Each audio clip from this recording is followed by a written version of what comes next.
Where it might say technology, it usually only means telehealth. Within digital health, my sub-passion is engagement. A lot of digital health investors are feeling a lot more cautious. Maybe people wouldn't drop out of care as often as they're doing right now. Well, if I only take my antibiotics for 3 days for a 10-day prescription, you're right, it's probably not going to work.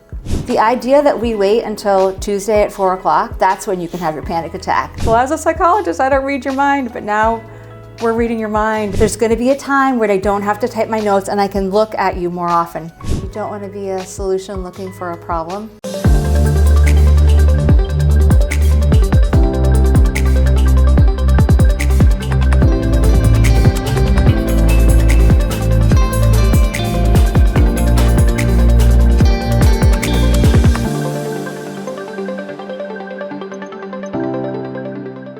Hi everyone, welcome to our new episode of Digital Health Interviews. I'd like to remind you to subscribe to our channel and like this video if you think we've earned it.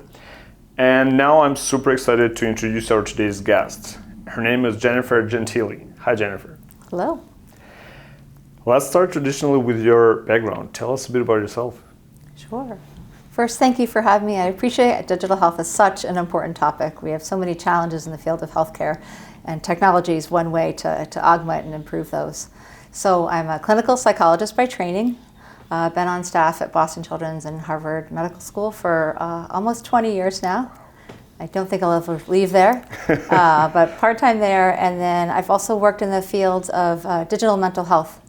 So dating back to when telehealth wasn't a thing, I worked with Amwell, where we developed the first 50-state national telehealth program in behavioral health. By the time I left working with Amwell, the program had 80 million people who had the program as a covered benefit.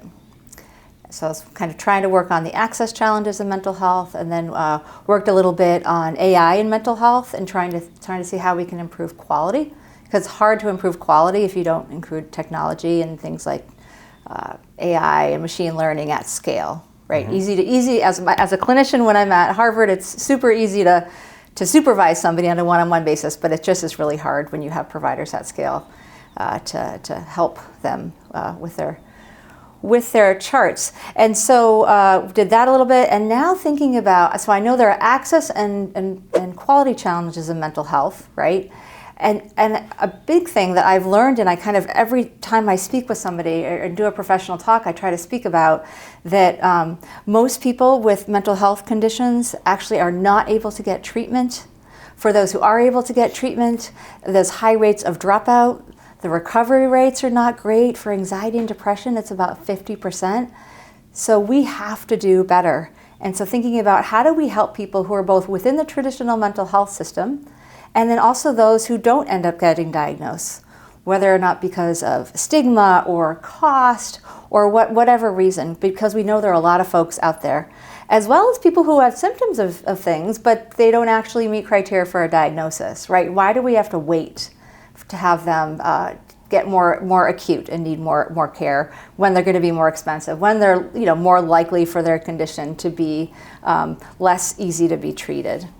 And so that's when I started working with THYNK a couple years ago now. A gentleman named Steve Gullins, who was in my co-working space, told me about this product, and I initially couldn't believe it. And so I read the studies and I shared them with friends within the HMS community saying, can this be real? I also have personal family experiences with attentional challenges.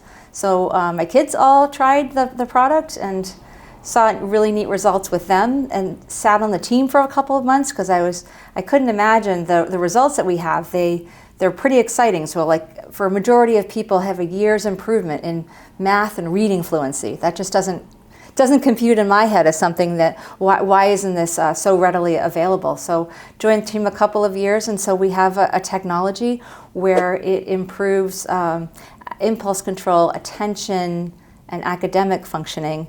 And you do it by playing a game, which is insane, right?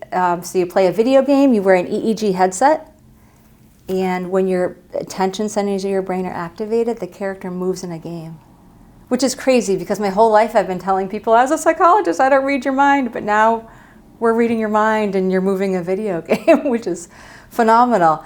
So you'll notice I kind of wove in where I'm at professionally, when you said tell us about yourself, is that my current, what I'm doing over the past couple of years is such a passion project. Attentional challenges, where kids are at in school these days, the cognitive challenges associated with mental health conditions. That's where things are at, and I want to be able to deliver it in a way that's, you don't need a prescription, and that it's innocuous in that you truly play a video game is what you do to improve your functioning. You don't have to be stigmatized, sit in a doctor's office, but yet it still can have improvements. And we've shown that over about a decade worth of studies. I have lots of questions for you, I think. Bring it on. But first, for a sec, let's make a step back. Talk about Amwell. Yes. Back then, I think you started 2014. Yes. Like now, telehealth, 14, yes. Yeah, psychology through telehealth is so natural. People think it makes all sense. Right. But probably 10 years ago or 11 years ago, it was so different. So tell us what were the challenges to implement telehealth for mental health? It was such a privilege and an honor, because I have to say, I was leaving full-time academia. So I don't think I had the qualifications to do this. And I'm always, Peter Antal, the person who hired me, I always say I took a bit of a risk, because I thought in my head, well, 50 state coverage, right? That's just 50 private practices. I mean, yes, I wasn't that naive, but certainly it was a part of I think why I got hired, that I thought, let's do this thing. There was honestly tremendous support with Amwell, which helped to make it happen.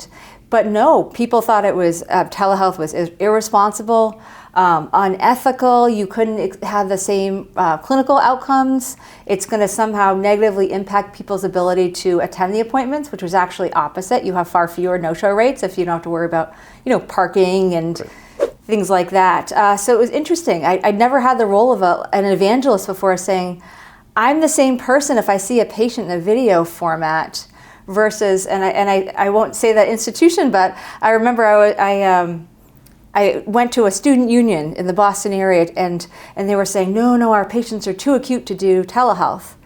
And I was saying, but you can pay for my services $75 an hour through the Amwell platform, way back when, I don't know what it is right now, or you can go across the river where I am at Children's, and you can pay hundreds of dollars an hour for literally the same interaction. And guess what? You don't have to have the inconveniences of having to show up in a hospital setting. So it took a good amount of discussion. I think there was a lot of nerves before we launched.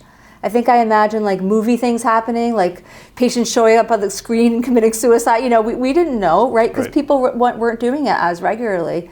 And it ended up being fantastic. And now, fortunately, it's widely adopted. But it was wild being part of those early days, and initially being kind of the only mental health clinician literally in the whole company, and doing lots of education and trying to figure out how could we best serve folks. That's incredible, and apparently you did an incredible job. I was super lucky and had lots of support, definitely. And if you stick to what you know, the way I thought about it was, we need to figure out how to put good care online. We can't veer. And we actually had pretty robust quality standards that you don't have in a typical private practice setting or an outpatient setting. So I think I had that ability and staffing to be able to have that kind of, in a way, it was a security blanket a little bit, that you had outcome assessments at each visit, and then also you had reviewing provider charts at each visit. So there was lots of incentive to try to do a good job to make this happen, because it felt like such a new technology.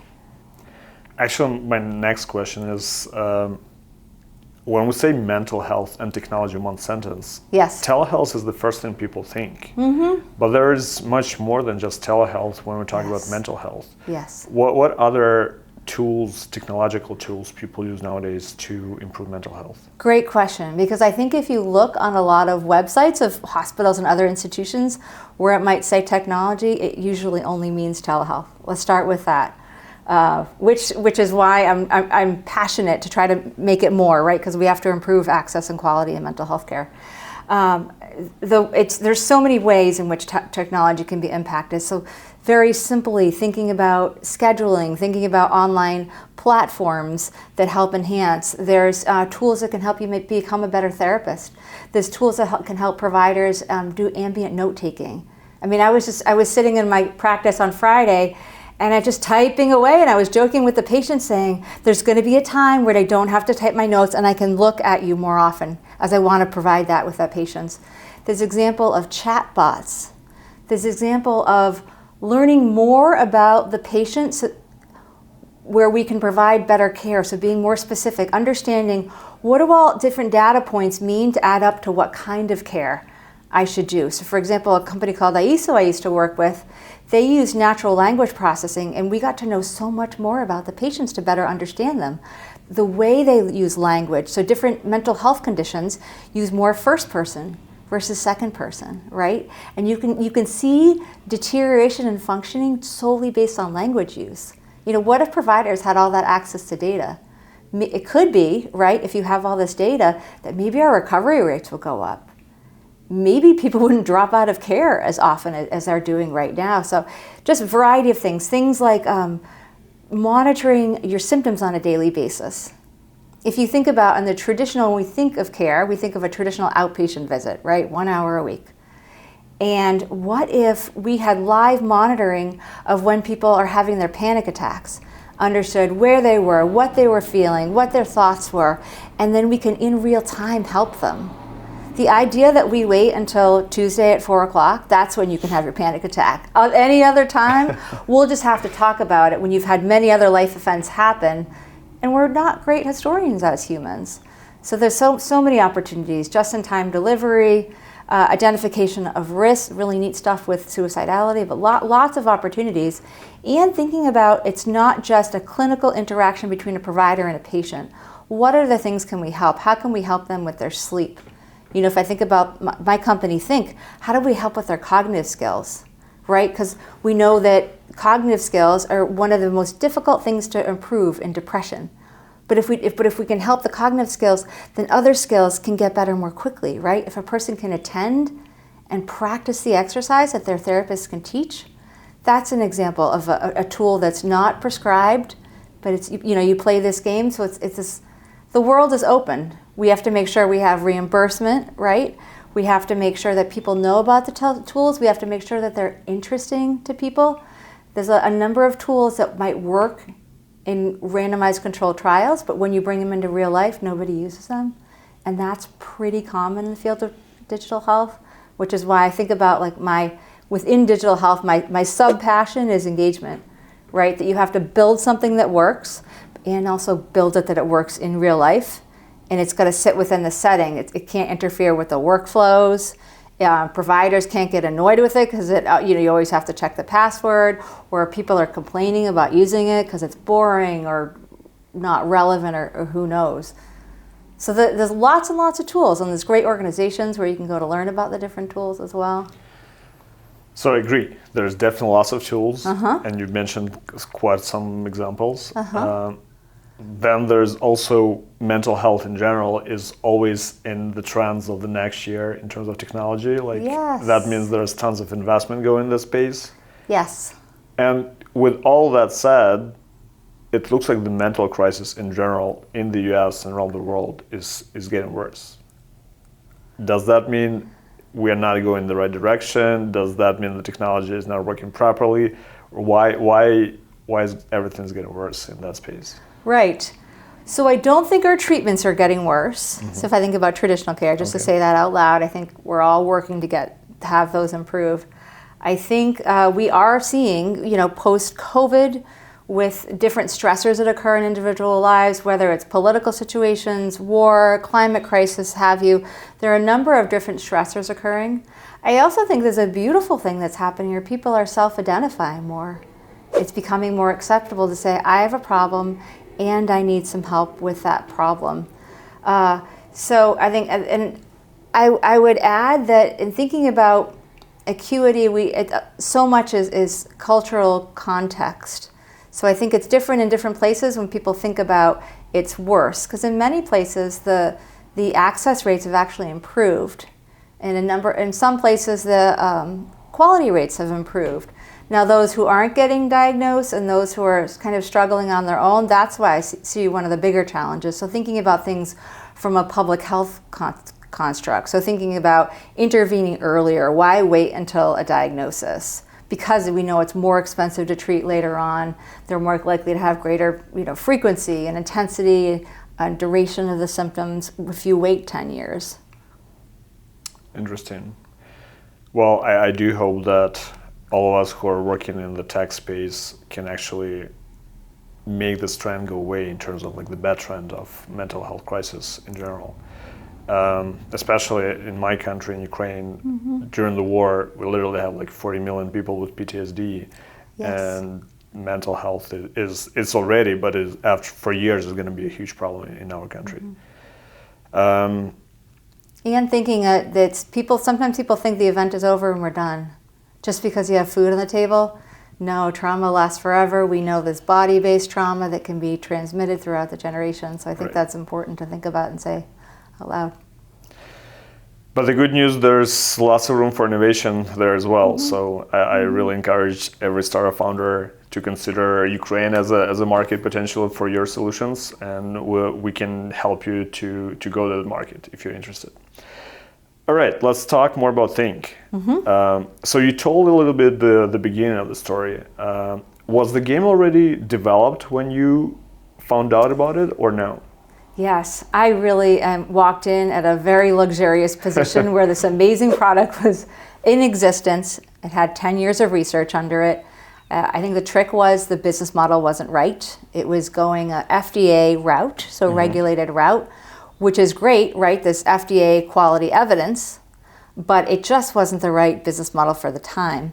And then we were learning there were so many more use cases in addition to people with attention challenges, that it really broadened to academic functioning to help improve things like math and reading, help improve things like paying attention in class, behavior in class, things like that, as well as thinking about sports performance, which I don't think, I know nothing about sports, but there's so much interest in the sports community.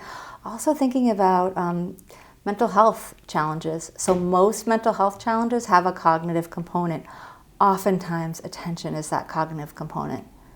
And we're better at treating things like poor appetite, and other kind of more somatic things, but we're not as good at treating the cognitive parts of mental health conditions. So thinking about how can we help adults with mental health conditions, and we're already helping adults with symptoms of conditions such as symptoms of anxiety, symptoms of ADHD, but you don't have to have a diagnosis, and then also those are diagnosed. And so the idea is that if you'd like to improve things, come on in, right? And not that you need to find a provider. There's already, it's so hard to find providers, right? So find a provider. So we're here. We're in settings where it will maximize engagement. So thinking like in schools, in senior centers, group settings where people play. It also helps with cost of the product. And so that's the thought, is we've kind of shifted that business model. It's already made, and now it's trying to figure out these particular skills. We have some key cognitive skills we treat. Where are these skills relevant and important? So thinking about with senior citizens, a lot of them are the activities of daily living skills, map onto the skills that we teach. And think of that, of having somebody live in their home longer, if they have an early dementia diagnosis, tremendous cost savings and quality of life savings, and it's the right thing to do to make sure we can provide this tool to the folks who need it. There's often, not specifically in your case, but there's often the side story of games, and some games become really addictive. Yes. How do you make sure that people not just start playing games for hours? Yes. So I actually can give you an educated viewpoint on that. I'm on the board of directors of Division 46 of Media and Technology of the American Psychological Association. This topic is very important to me, and I have 4 children. As you know, we've talked about this, and we don't have any video games in our house. And we actually do electronics on Friday nights. We do family movie night. Other than that, no electronics. So it is very important to me. I do not want to create an addiction environment. In a way, I'd say I wish our tool could be addictive, but it's not, because it's challenging. It's like physical therapy for the brain. You do it in episodes of time. kind of like an intervention, right? And you do it, we say about one time each semester you can do it, one time every 3 to 6 months you can do it. But it's not addicting, and we don't want to make it so that it's addicting. So there's definitely certain components that are used in more of the major media outlets that we very intentionally don't do, because we know the best thing we can do is get you the skills and then get out into regular life and practice those skills with your friends, in school, on the soccer field, or playing bridge with your colleagues. I think that was really important to hear for people that consider a tool like this. Mm-hmm. Well, can I say one more thing? Sure. There is not research in most video games to show that video games are bad, but are negative on kids. The research shows that what the activities are replacing is a negative impact on kids.